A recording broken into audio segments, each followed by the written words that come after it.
Day 6. Shriram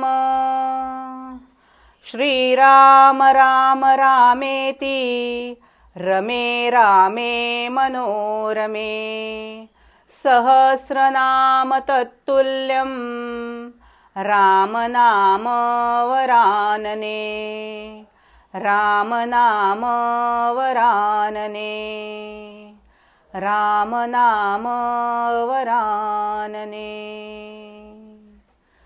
Shriram. 6वे पुष्प श्री रामगीता.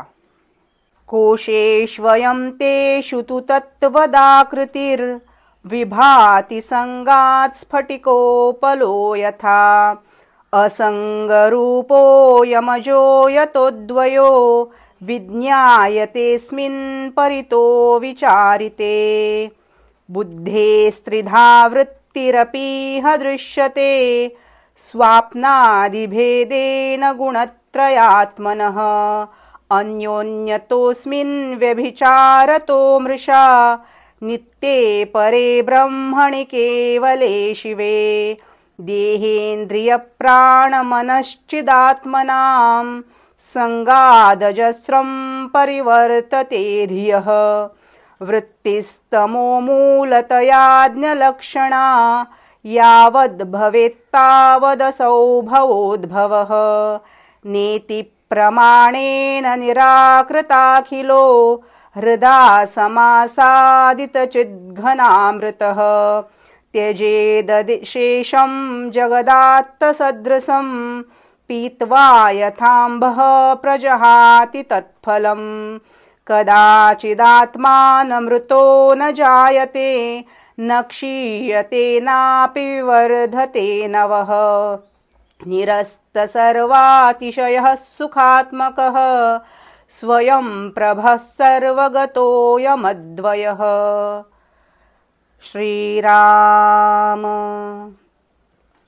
स्फटिक मणी समान हा आत्मा देखील अन्नमय इत्यादी भिन्न भिन्न कोशात त्यांच्या संगाने त्यांच्याच आकाराचा भासू लागतो.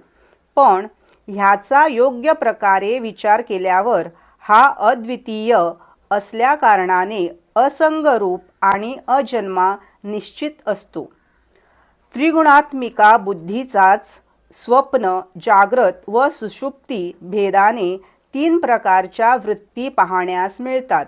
परंतु ह्या तिन्ही वृत्तीमधून प्रत्येकाची परस्परात अनैतिकता असल्या कारणाने ह्या तिन्ही एकमात्र कल्याण स्वरूप नित्य परब्रह्मात मिथ्या आहेत.